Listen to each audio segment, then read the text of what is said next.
Hard Hat's all about showing up to play hard, doing what it takes to win. If you want to cement legacy, win another. He's your third center. You don't want to puff him up too much, but it's hard not to. This is maybe the most I've ever agreed with you.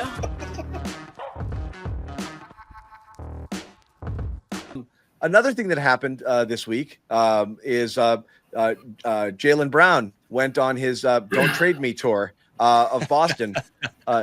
Here. That's not it. Here he is. Don't trade me tour. Don't trade me tour. Here he is. But Noah caught up with Jaylen. He had look at that. Hours and hours with fans at an event for his brand, for his shoe brand, and then he also popped into a couple of schools with a crew, just surprising students here. But he also talked with Noah about a lot of different things. One of them being that he wants to spend more time in Boston. I'm in the community a lot, he told Noah for CelticsBlog.com. I'm in the community a lot, but I'm leaning towards being even more in the community, he said. I'm really just trying to touch this community and be around, be available for the city of Boston. So there it is. So you got to catch up with Jaylen, Noah, and I guess another thing worth talking about, and I'll put it up here, surgery plans. I got a lot of doctors I got to get evaluated with. This is the other interesting thing. We're now a few weeks out and we still don't know what's going on here. See the potential for surgery versus no surgery. Wait to speak to the Celtics. For now, it's just rest and recovery. Rest and recovery. Who would have thought that would have been important? It's weird. Taking a step back from a long season mentally, it was a lot of stuff going on. So Noah, you caught up with them up close and personal. Just give us your thoughts on kind of, what it was like talking to Jaylen here in an intimate setting, away from the court, just kind of getting to be, Yeah, a couple things. So first of all, I've seen this article aggregated by a lot of different sources that I think some stuff was taken a little bit out of context. The part about the Boston community and him wanting to be in this, I know a lot of people are interpreting that as this trade rumor, Don't trade me fusion tour thing. The way that came up was we were talking about how cool the event was and how in the past, because they played through June. No, I just do that because I'm a cynical asshole. It wasn't based on Jimmy an and John. It's not you, John. It's about 30 different articles, and it was a big talking point on 98.5. And this was I've been following this news cycle, so I'm just gonna contextualize this here now. We were talking about the event and just like the community, everybody being out, and he explained that because they usually play through June, and in recent years, this is the earliest that since he's been on the roster. This is the earliest exit since he's been healthy since 2019 because he was injured that other one. So this is a very unusual circumstance for him, right? I don't think he expected to be out. He said that multiple times. I expect to still be playing. What they were saying that, what he was saying though, is that because of the fact that he is now here, he has this unique opportunity to spend time in Boston that he doesn't normally have. That was how this came up. It came up very naturally in conversation. And I thought that it was an interesting talking point. Clearly 2 days later, we saw him stop by a bunch of schools in Dorchester and in Mattapan and Hyde Park and, kind of do this really special day, which I have a story about coming out tomorrow. But I really don't think this came out in the sense of it just in the moment, that's just not at all how it felt. So it kind of sucks with this stuff because I get how this quote got taken and turned into I'm not getting traded. We weren't talking about trade rumors. We weren't talking about, it never came up. It was not a part of the conversation. It was because of where we were and the event that was happening around us. So just putting that out there. Just from my perspective, I'm basing it simply on the fact that he did these two things, nothing he said. Wait, it's just me and my film crew walking into a school. I do think that there's an opportunity for Jaylen to kind of present himself as the guy now in a way that we've talked about it. This is an opportunity for Brown. As much as it could be a crappy season overall for the Celtics and their fans and a step backwards in terms of where they've been the past couple of seasons. For Brown, it's an interesting opportunity to kind of do the thing he's always talked about. If I had this opportunity to do, you would see something you don't see or haven't seen in me. I've had to make sacrifice. I've had to do this. I've had to do that. So I think putting himself out there in this way is a bit, like I said, everybody does this. Is a bit of marketing as much as it is the community stuff. He's great with that, though. And when he is around, he does a lot of these things. So I do think it's genuine also. But I do think that there is, if Jaylen Brown is in a position where he wants to control his own destiny, you can look at it a couple ways. Him not wanting to be traded from Boston means he likes it, which is good. It could also just mean I don't want you guys to ship me.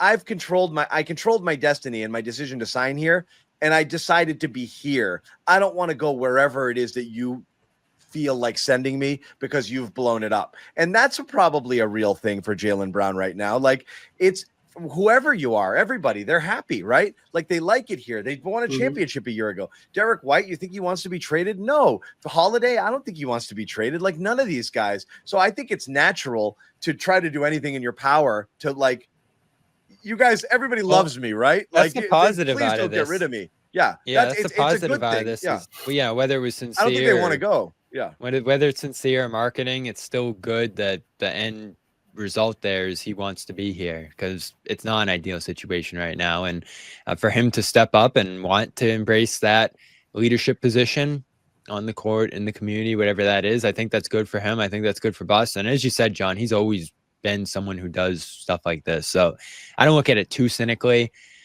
There's obviously an element of this with all these guys. Like, they want to be in a position of control. They don't want to have the team decide where their future is and where they're going and all of that. So I think it's warranted to look at it from that perspective as well. The only feeling I have on this is what I felt all along, is I want to see this play out next year. I believe in his ability to keep them above water this year. We can debate that. We can debate how great the potential opportunities would be to move him and get something amazing back. I think that's valid to look at as well. But I just lean the certainty, Jimmy, that you have and who he is and what he's done here and how he's gotten better every year, how he's exceeded expectations in a lot of these seasons. The knee's worrisome, and we should talk a little bit about that. But I believe in him going into next year. I think he can keep them above water, Jimmy, to the discussion we had about whether they try to compete this year or try to take a step back. But he's at the center of that, right? Because he's the guy that you probably get the most return for out of all the guys we're talking about. Totally. You would definitely get the most return, and that might be their easiest way to get out of whatever situation they find themselves in right now. I'll say this. He can lead a team. I think he could lead the Celtics team to an extent, but it's going to take a lot more talent around him for them to really be competitive, Bobby. I just don't see, and it's not really a knock on him completely. It's just the way the NBA is right now, too. Everyone needs a team, yeah. Right, exactly.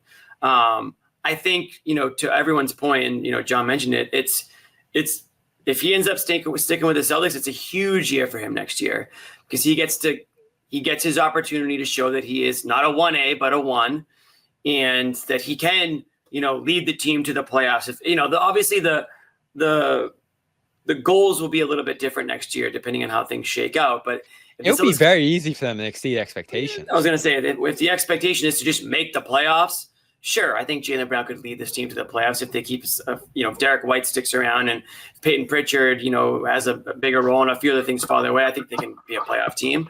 I think you can go one or two ways for Jaylen Brown. One, he could really prove a lot of people wrong and show that he can lead a team.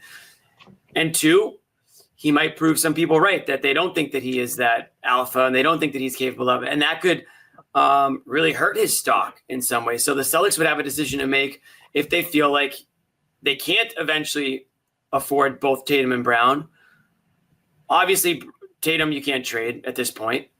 Brown you can, or you hold on to him and say, oh, maybe we can get more from him at the trade deadline, or maybe we get more from him if we do sit on for another year. Or maybe we do want to just pay the tax and figure out how we can fill out this roster around them and just continue on with it. But it didn't work. Don't forget, it did not work until they brought in Holiday and Porzingis and some extra guys really, really stepped up. They did need the additional help. So you can't strip it all away and then just expect for it to now all of a sudden work. Especially when a lot of those guys deteriorating into the playoffs made them look like the old version of themselves. And Tatum going and you brought down up the the knee and all that. I'm worried brought about up the knee with Brown. What's your concern level there, Noah? I'm concerned about the knee just because knees were so important. And honestly, the fact that it's one of these situations where he doesn't know exactly what to do, those are sometimes the toughest injuries. Like, obviously, if he had fully torn a ligament in his knee, he would have to have surgery. Say it, John. He would have already had it.